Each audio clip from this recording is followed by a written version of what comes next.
America's soldiers, sailors, airmen, Marines, and Coast Guardsmen have bravely answered the call to defend our freedom, to aid our friends and allies, and to turn back aggressors. We can never fully repay our debt of gratitude to the service members who died in battle or were wounded. We can, however, recognize and thank the veterans still living today. These words are inscribed on the Korean War Memorial in Washington, D.C. Our nation honors her sons and daughters who answered the call to defend a country they never knew and a people they never met. Those words apply equally to many of our World War I, World War II, Vietnam War, and Gulf War veterans as well. They apply to today's active duty service members, tomorrow's veterans, who are helping to maintain peace throughout the world. Today, it is our privilege to say thank you to all of America's veterans, to let them know that we appreciate them for their service and honor them for their sacrifices. The price of freedom is high. We cannot afford to forget those willing to pay it. Today, we celebrate America's veterans for keeping this nation the land of the free and the home of the brave. Thank you.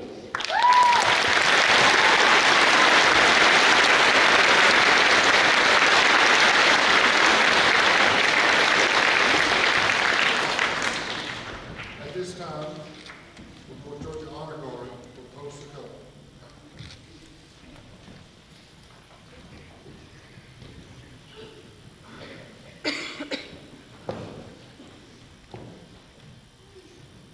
Would you please rise for the posting of the colors?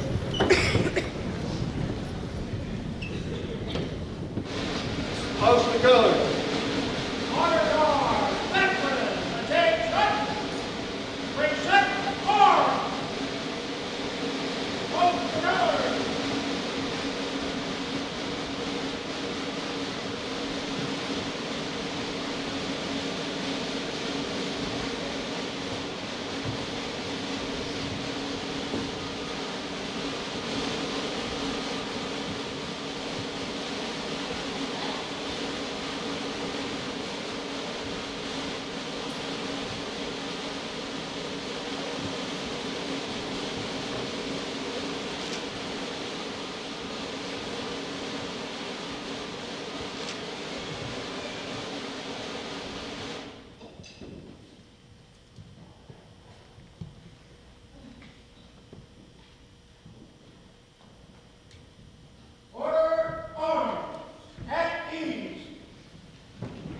Thank you. You may be seated.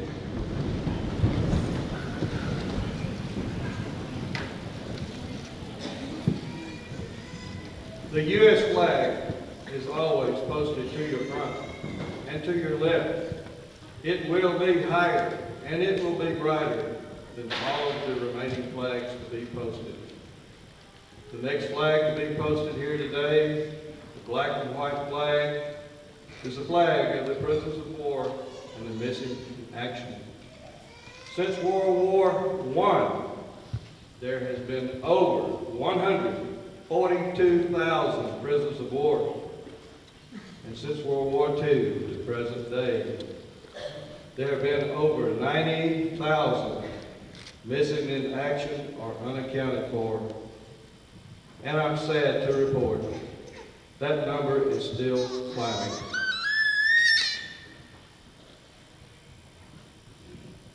The next red and blue flag to be posted. That's the flag of the North Georgia Honor Guard. That's the organization that all the veterans here today with me belong to, being honorably discharged from at least one of the 5 military branches of this great nation that we live in.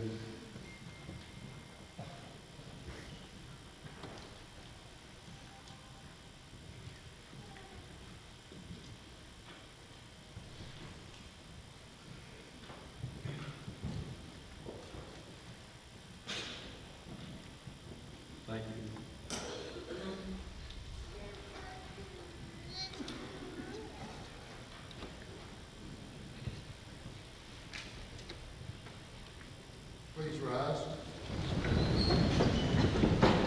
Pledge of Allegiance will be led by Chris Lopez.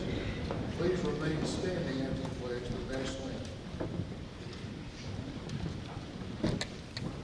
Salute, pledge. I Pledge allegiance to the flag of the United States of America and to the republic for which it stands, one nation, under God, indivisible, with liberty and justice for all.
At this time, Mr. Bill Staunton will recognize our prisoners of war and those missing in action.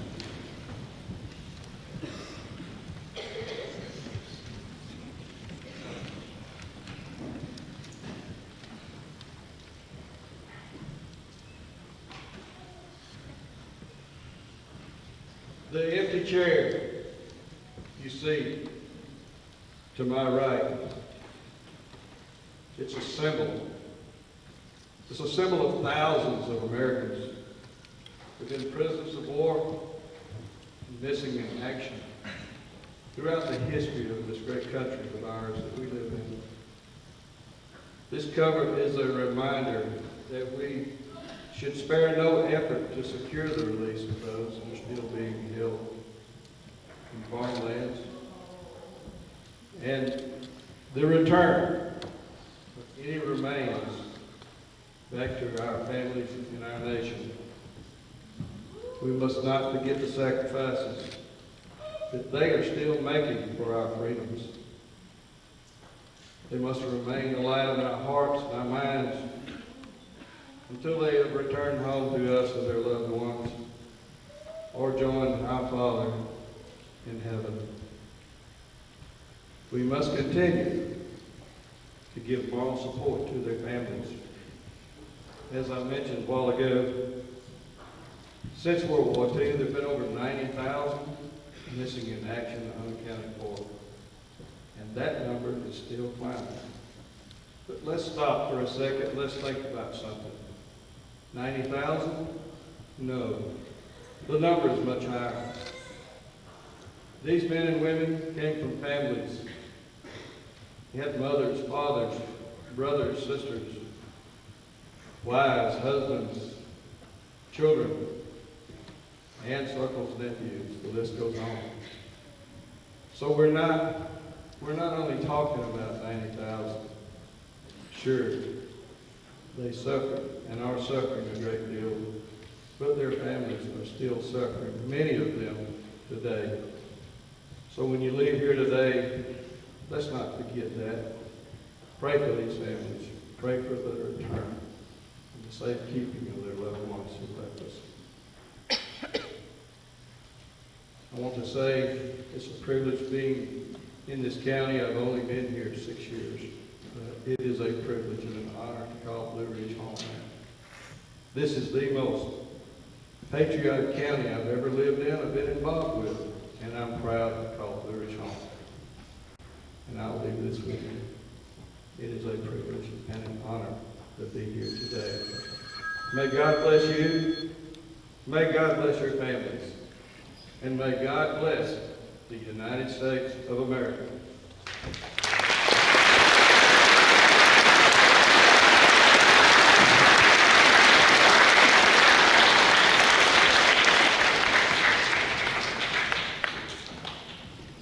At this time, Fannin County Middle School Chorus, led by Ms. Jessica Holsworth, will perform.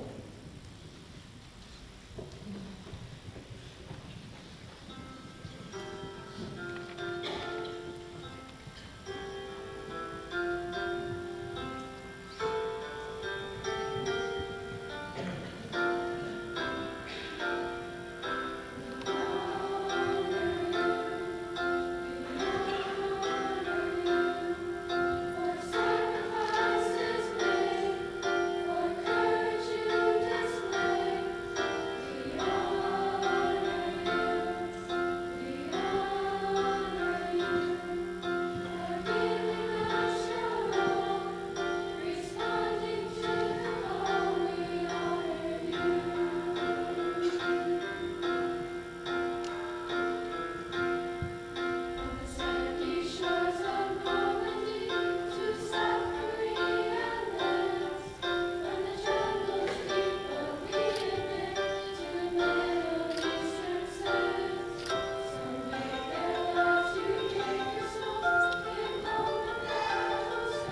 direction of Mr. Mike Weaver, will play a march of the Armed Forces.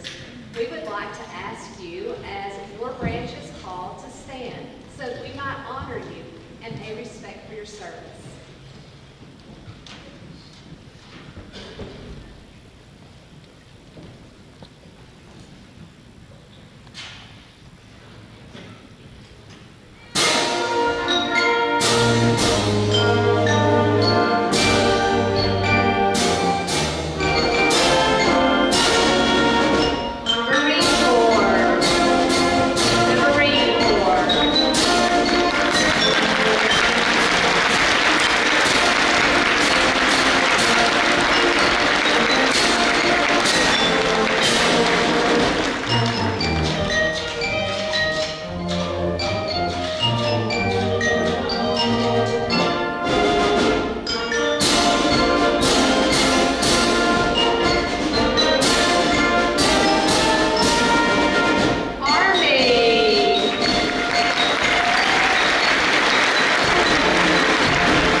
Whether it was a long time ago or a short time ago, when you signed on the dotted line, the commitment was made, and you made the commitment. We thank you for that. And only now may some of us begin to understand the true commitment. As heard before, much of it has been through sacrifice. Much lives have been claimed, but the memory will not ever, ever, ever be forgotten. And so what our second privilege today that I want us to understand is to teach and to show and to continue by word of mouth, by mind, and especially by heart what it is that you have done for this country. What you've done to make these folks enjoy what they have. We thank you.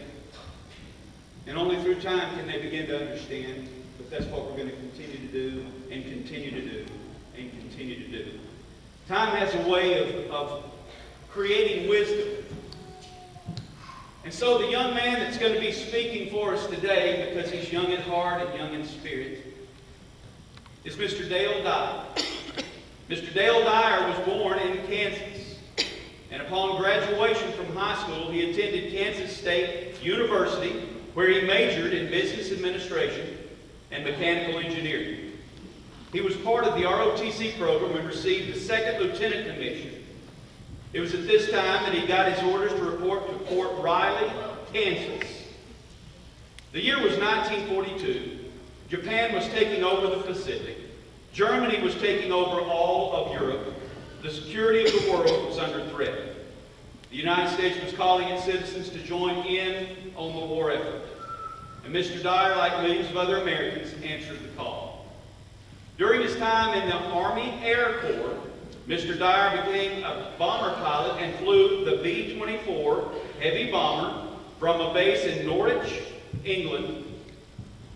There he obtained the rank of captain, and his crew flew 26 successful bombing missions and numerous refueling missions. In 1947, Mr. Dyer moved to Blue Ridge to take over his father-in-law's business. Over the past 60 years plus, Mr. Dyer has had a positive impact on our community. He has co-authored the Facets of Fannin history book. He's helped establish the Fannin County Historical Museum. He has helped to identify numerous forgotten cemeteries and old grist mills. And at the age of 80, he parachuted for the first time. Then again at 90. And today he's looking for volunteers to go with him next month at age 100. All of his contributions to our country and community, Mr. Dyer is best known for his strong patriotism and his strong Christian faith. At this time, I'd like to extend a warm welcome to Mr. Dyer as the 2019 Fannin County Middle School Veterans Day speaker. We are honored to have you, sir. Students, parents, guests, let's honor Mr. Dale Dyer.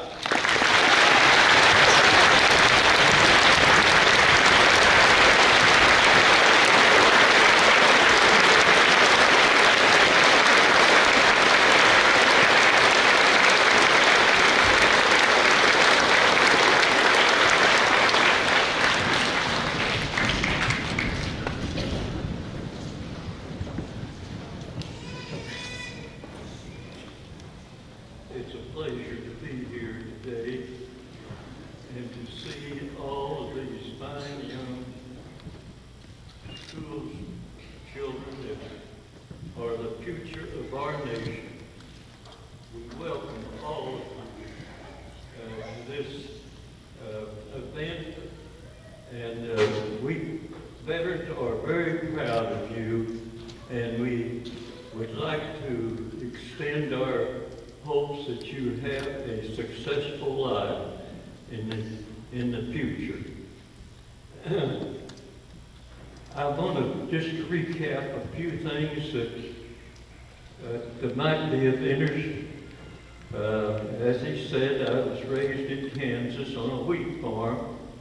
I had, there was 6 of us, the children in the family, 4 boys and 2 girls. And one of the most impressive part of our family, as far as it appears from all these years of adventures, is that we were a Christian family. All of our family went to church regularly.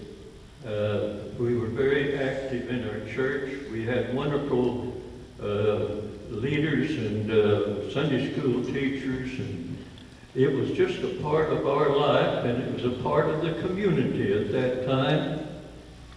Well, being born in 1919 and the Great Depression, I went through my teenage years in the 30s, and we encountered the terrible conditions that existed at that time when the country was desperate.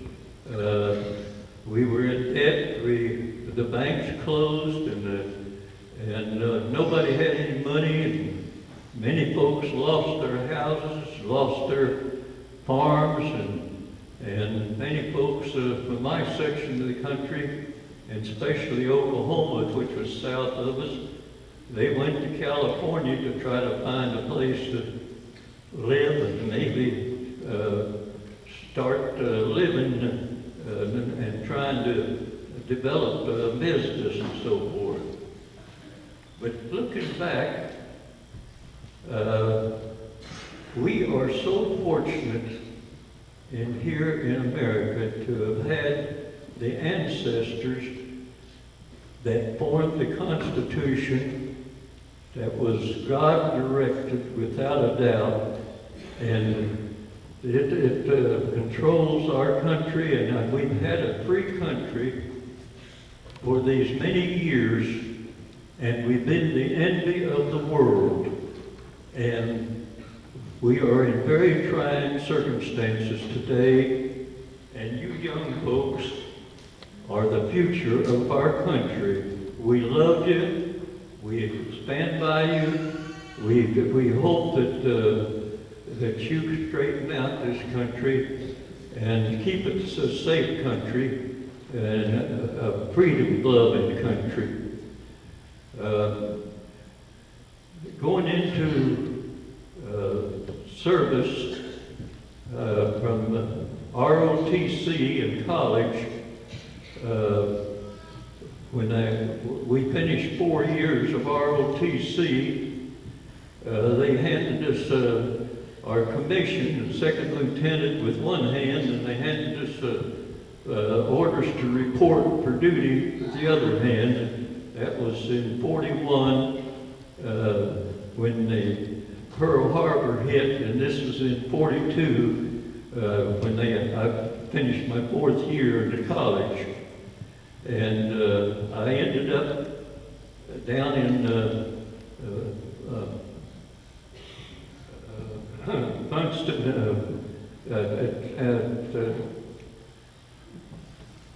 you have to pardon me, sometimes I don't come up with the names of things. But anyway, in Kansas, it was a big cavalry base, and in going to the school, we would drive right through that base, and there was a horse cavalry at that time, and we'd have to be delayed at times, waiting for a whole group of the horsemen to pass from one side of the road to the other. Anyway, when that all happened,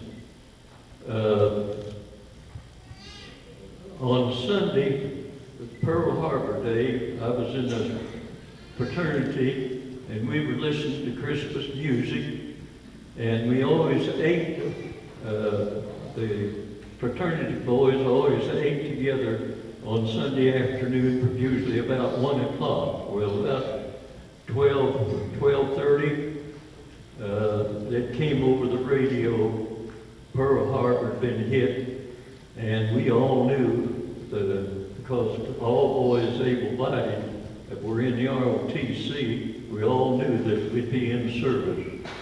It was a very dramatic time in our lives, and I never had a draft number. I was just automatically already in service when that all happened.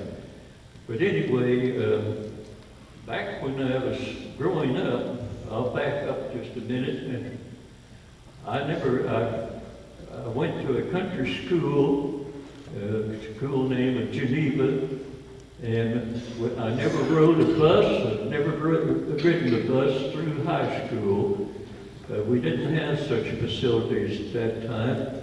I never ate in the lunchroom. We always had our bucket and our sack lunch with us during my whole up through high school.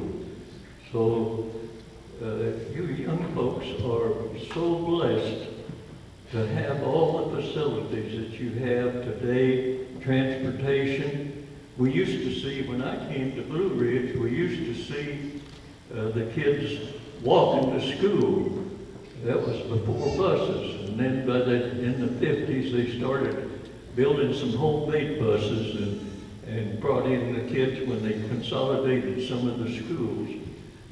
And the facilities we have here, and we're so proud of you young folks for the standard that has been set here, and the teachers that have been teaching you have been so outstanding. Our whole Fannin County is noted in that as being one of the leading counties in the United States, or in Georgia particularly, as being one of the best schools in the area. So we're just real proud of our facilities and the faculty and the administrations of our school system here. Anyway, going into service, I ended up over at Fort McClellan, Alabama in the infantry for 6 months, but I'd taken flying training the last year in college and had my pilot's license, and I tried to transfer to the Air Corps. Well, I had a General Calhoun that was the base commander, and he was an old West Pointer, and he refused to let me transfer. I tried it 3 times. Finally, I found an ad in the paper that anybody from any branch service would desire to transfer to the Air Corps to write such and such an office in Washington. I turned around and wrote them, and 3 days later, I had orders to go to Montgomery, Alabama for a physical, and got back from that 3 days later, and I had orders to report to Montgomery. That was when things happened and happened fast. This country turned from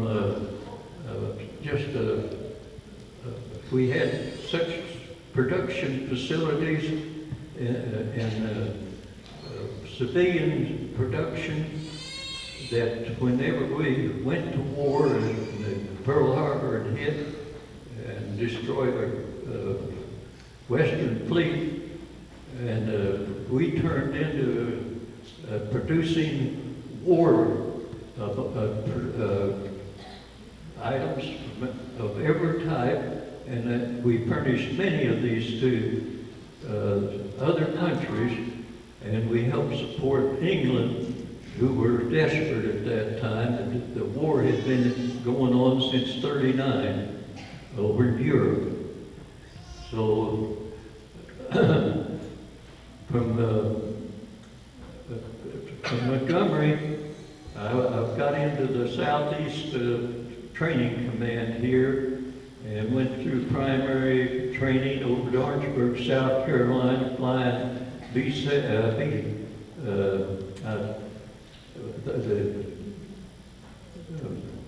the 17 biplane, and that was my first experience. I have to tell you this, that an instructor had me up flying, and we were doing figure eights, which was picking out 2 points on the ground. We was only about 500 or 600 feet above the ground, and flying figure eights around these pylons that we had picked out. And he said, take me back to the base, and I did, and come back, and he said for me to do another hour of those figure eights for coordination in the plane and holding your altitude and everything. Well, I hadn't been back 10 minutes, and all at once, the seal of the propeller shaft gave way and sucked out all the oil right onto the engine and all over me, because it's open cockpit, and I was eating and wiping oil off of me, and smoke so thick you couldn't hardly see. And I looked out. I hadn't paid much attention to the area up until that time, but there was nothing but trees, no fields. I didn't see a field at that time, and I knew the engine was going to freeze up in a short time, and I was too far away from the base to ever make it back. So I was sort of, in my mind, preparing to just ride the plane in. I was too low to bail out with a parachute. So I was going to ride the plane into the tree tops and try to survive it. Well, just as I got down to tree level with my power already gone, all at once there was a 4-acre cotton patch right in front of me. I cleared the last tree, landed on the ground, and stopped just about 30 feet short of the other edge of the field. And I sat there and was writing out a report, and I heard somebody holler, and I looked around, and there was a whole circle out about 100 feet from the plane of colored folks. And the fellow hollered and wanted to know if I was all right. And I said, well, and would you come and I would like to talk with you. He came over. I says, would you protect this airplane? I've got to get someplace and call in, because we didn't have radio contact in that private plane. And anyway, he says, well, boss man, I've got a bicycle over there, and there's folks up the road here about 3 or 4 miles. Says, you could ride up there, and they got a telephone, he thought. Well, I gave him some money to protect the plane, and I rode the bicycle up there, and it was not much of a road that I had to ride that bicycle on. And I got there was a truck, an old truck in the yard, but there was no telephone at the house.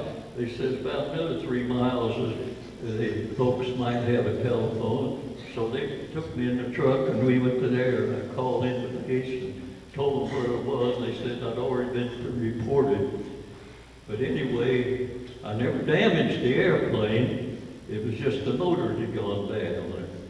Well, to retrieve that plane, they later on had to take the wings off of it and pull it 6 miles to find a field that was big enough that they could fly off of to recover after they put an engine in and bring it back to the field. So that was kind of my first experience of that type. Well, then I was sent to down at Montgomery, Alabama for basic training, and then to Columbus, Mississippi for advanced training, and that's where we finished up, got our wings flying. Well, my instructor signed us an airplane, and the airplane, we got out there, and I asked the other boy, it was a twin engine. I says, have you flown this before? And he said, no, this is my first time. Well, it was my first time. Neither one of us had been checked out. Well, we flew to Chattanooga and back.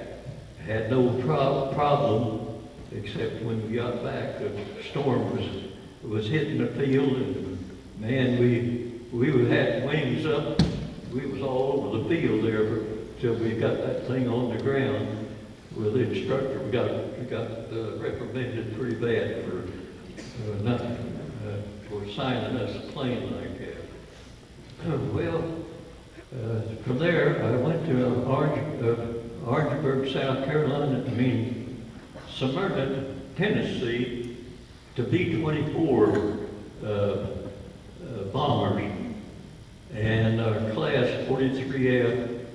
And we finished that, and the class was being shipped out, and they kept me back as an instructor. So I stayed there almost a year as an instructor for all new boys coming there to fly the B-24. And I had some tremendous experiences, close calls. I was doing maximum performance, and I had a student in the pilot seat, and we were doing touch and goes, and well, that day I was doing maximum performance takeoffs, and I'd hold the brakes and rev it up and run down the runway and get about 65 miles an hour, and then pull it off the ground and bring up the wheels and start climbing, and we had about 95 miles an hour, but we was hanging on the props.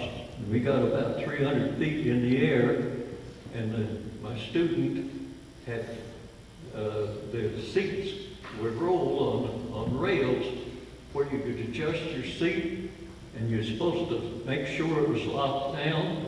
Well, he hadn't locked his down, and when he started up like that, his seat rolled back. He pulled the controls back and pulled our plane, looked like almost straight up.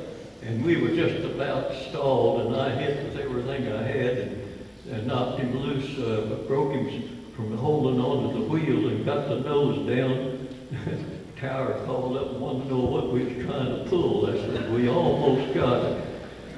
The Lord had a great deal to do with it, with that incident. It just was so close. It was unbelievable that we was able to get the nose down and get flying speed again. Anyway, that happened there. Then it went to from there after a year, I was sent to there's 5 of us that was picked out and on a special assignment to go to California, and I was up flying students when that happened. So we had to catch a plane that night at Nashville about 10:30 and get out to California. And we got out there at Fresno where our assignment was, and they didn't know that why we were there, couldn't find out why. Well, I found out later that they had sent us to the wrong place, and on our orders, that we were supposed to go to San Francisco on this special assignment, and they had to get a second group to go on it. And then I picked up a crew, and we went through crew training, and on our way back, and we was getting ready to go overseas for our scheduled tour of duty, and I come through Denver and went to the airport, and a fella came in while I was waiting on the plane. The fella came in at the other side of the room, and I just got a glance at him as he was sitting down, and he had a newspaper, and I couldn't see his face. And I got up and went over, looked at him. It was Lieutenant Lawrence that had been an instructor back in Smyrna, and I was so surprised. He says, they called him in the group of 5 after we got lost on that trip, and when they got him, they sent him to the South Pacific, and he flew 6 nations in the South Pacific. They sent him to Europe, and he flew 6 nations in Europe. They sent him back to the States, and he was getting ready to go down to Alamogordo, New Mexico to fly B-29s. That's what I was supposed to have been on that trip. Well, after serving in Europe and our 26 nations, and I had a wonderful crew, and when I ended up in Alamogordo, New Mexico at the end of World War II in Europe, I asked, when I was sent to Alamogordo, I asked the fellows if they remembered that fella coming through here, and they said yes. He went over to the South Pacific and flew B-29s, and he was shot down on his 3rd mission, so he did not survive. But back in Europe, on our missions, since I had a lot more time than a lot of others, as instructors usually develop a lot of time, they had me every time that anybody would have any pilot would have any trouble with their plane or any damage or anything, he had to be sent to the medical to be checked out and had to be flown to check, see if he'd lost his nerve or anything, if he had to bail out or gone through a situation. So they kept me busy between our missions. About every day I was up flying and checking these fellows out. So we just, it was a full schedule. We almost flew 6-7 days a week. I did. But basically our missions, I'd fly about every third mission. We were a lead crew, and our lead crew, usually my co-pilot didn't just fly with me. It would usually be a major or a colonel that flew with us, because he was in charge of the whole unit, groups and so forth. So they had very little time if they had 50 hours, and I tried to get them to fly to relieve me, because our missions was usually 6 to 8 hours sitting in the seat continually, and the plane was wide open. And we flew at 23,000 feet on most all of our missions. And we had one mission that was 60 below in the airplane. But most of the time it was around 40 below in the airplane at 23,000 feet. They said it was the worst winter that England had had in 50 years, and I believe it. We had so many incidents. But we did get to, okay. You want me to tell him when he had 20 minutes? 100 years of history is hard to get in 20 minutes. And I want him to get back 26 missions too, without ever a flak entry or a lost personnel. So that's one thing I really want to do. It's hard to get it all in. But anyway, I want you to know that the Lord was with us, our crew. We went to church together several times. We had different religious men, and my engineer was a Mexican. I had an Italian, and I had a Polish, and I had 2 German crew members, and a Danish and a Norwegian. And we didn't have a Frenchman on board, and I couldn't speak good English. So, but anyway, I kept in touch with my crew throughout their lifetime. We had conventions.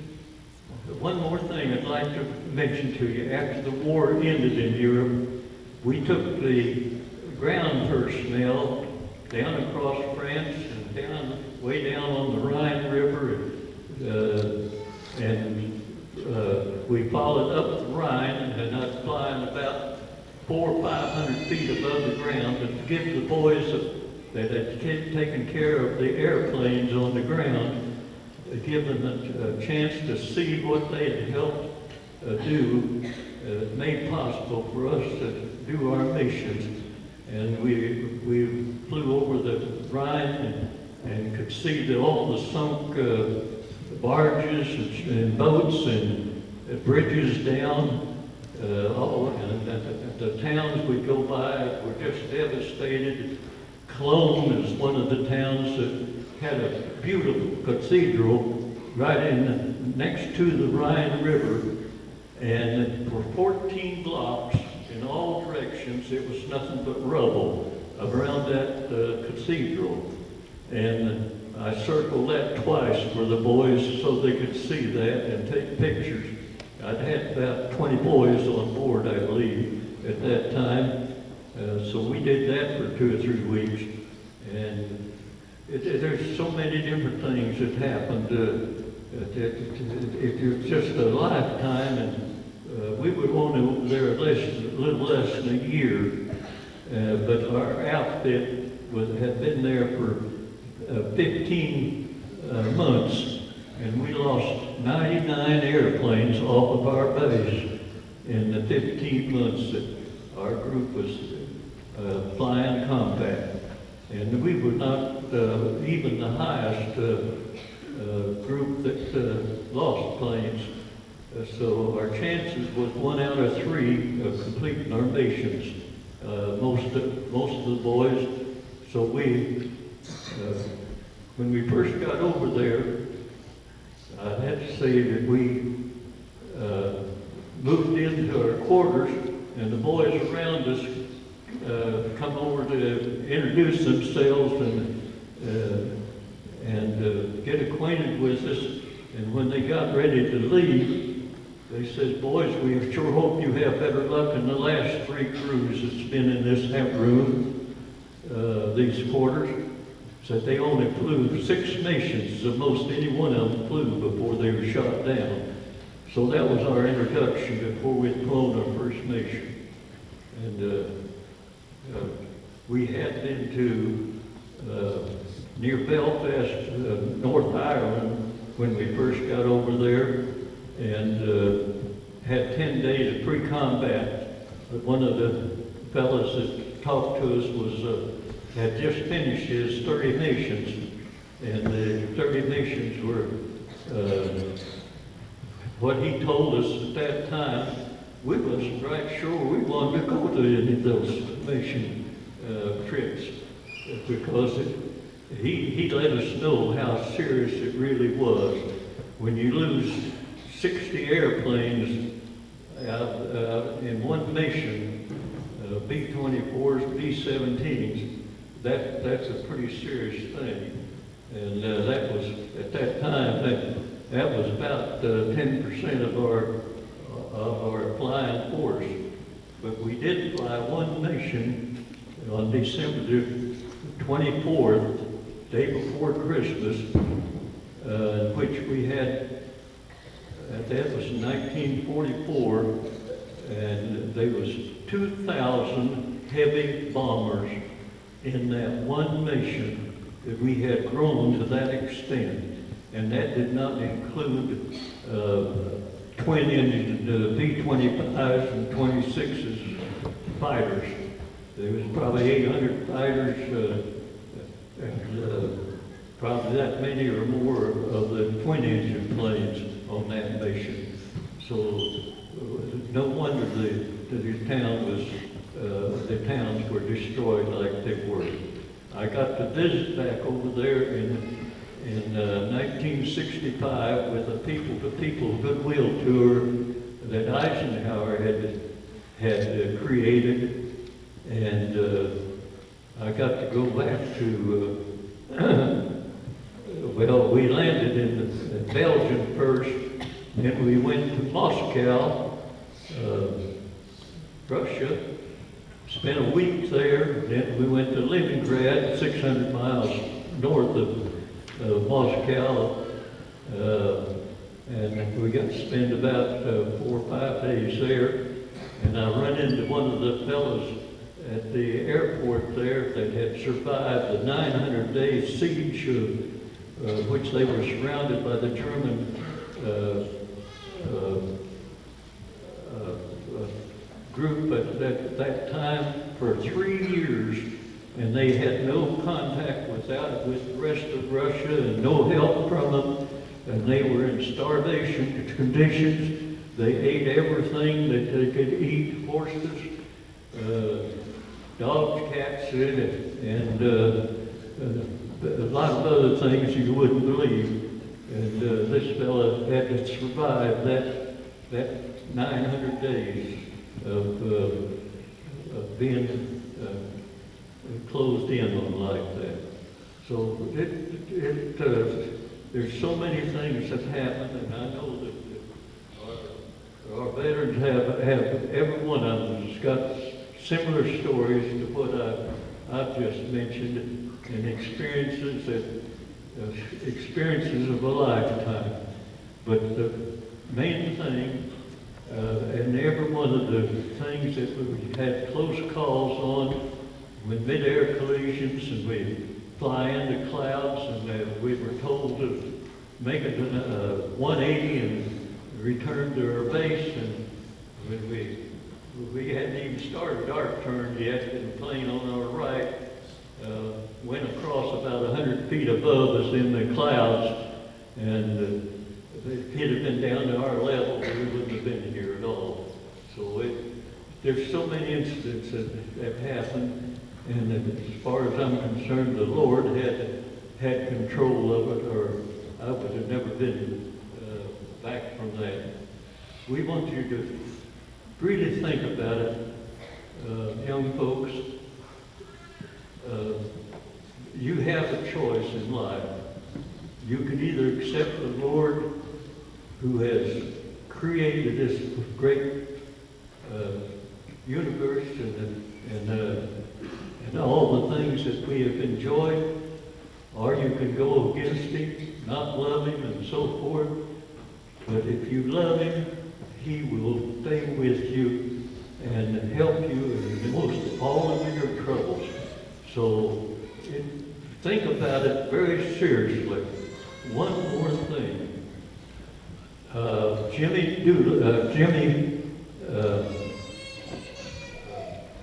Stewart was a great pilot, and he's over there, and my wife and I got to meet him in 1983 at a convention back on our base in England, and he directed the band like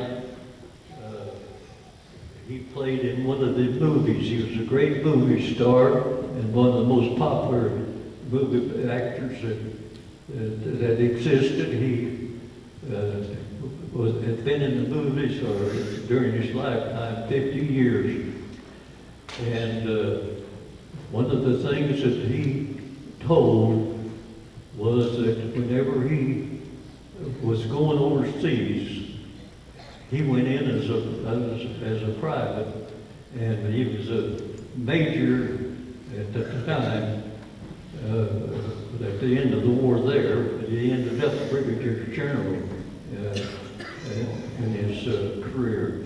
But he said that when he left home, his dad was so overcome that he couldn't really express himself.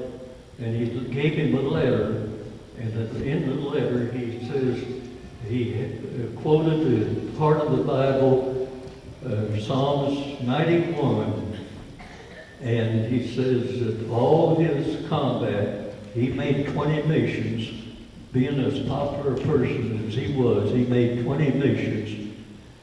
And he says that part of the Bible, Psalms 91, was a great blessing to him and a great comfort to him during his period of time there. And his life story is just amazing. So our veterans have really appreciate your words of thanks. We are so grateful for what this school has done and all the other schools around here. I'd like to just ask all the veterans to stand and show their appreciation with all of the kids.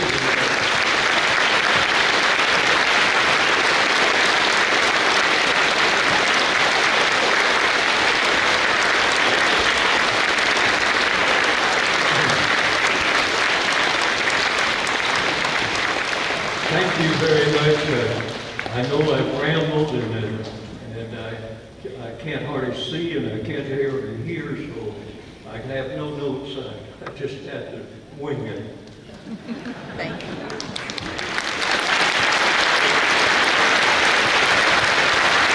There you go. Nice job. Plus, we've got something special that we're going to do. And it's going to take everybody. It'll take our students to help us out. And I know you may already know your job is to be louder than the person next to you. So we're going to sing Happy Birthday to Mr. Dyer, who will be 100 years old at the beginning of next month. Are you ready? 1, 2, 3. Happy birthday.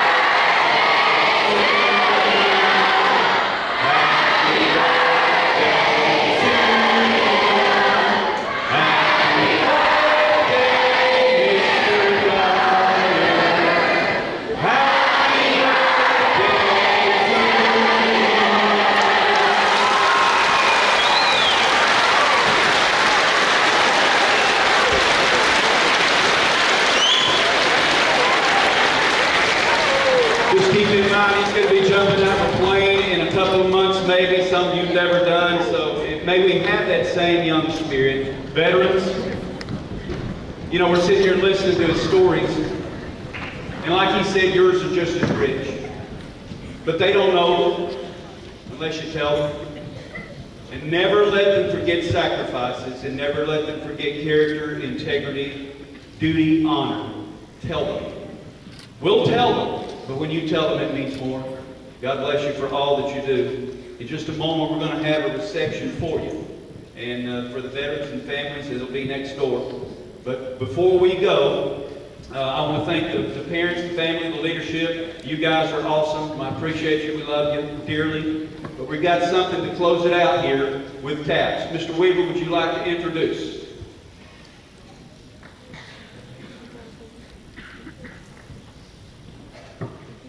The 24 simple notes of taps combine together to make one of the most easily recognized of all bugle calls, and the one most likely to inspire emotions in the hearts of all who hear it.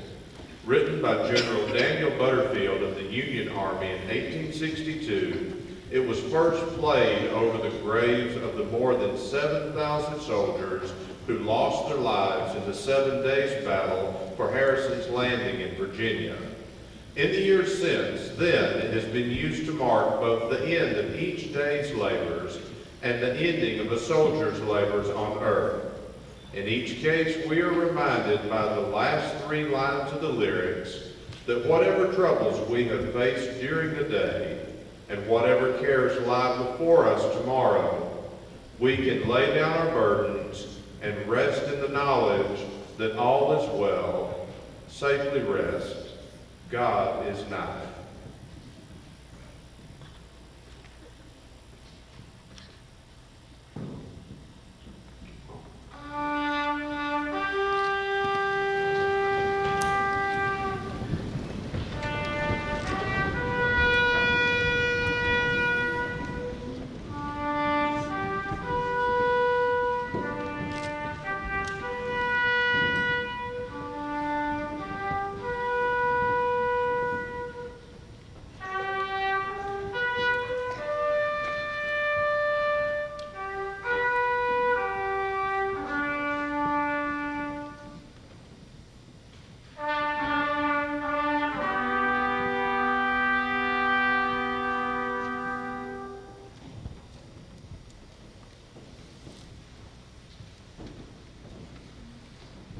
And now to retire the colors.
It's been an honor to have you here.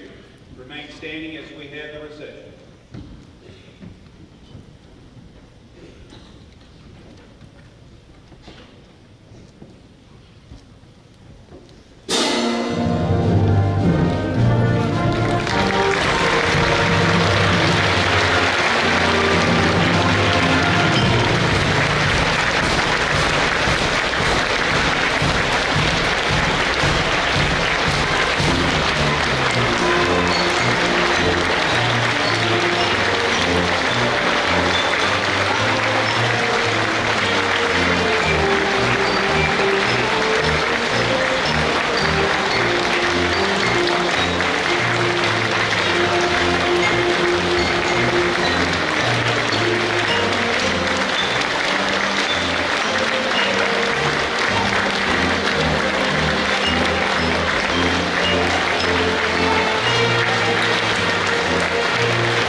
Students, please remain seated for just a moment. We're going to start with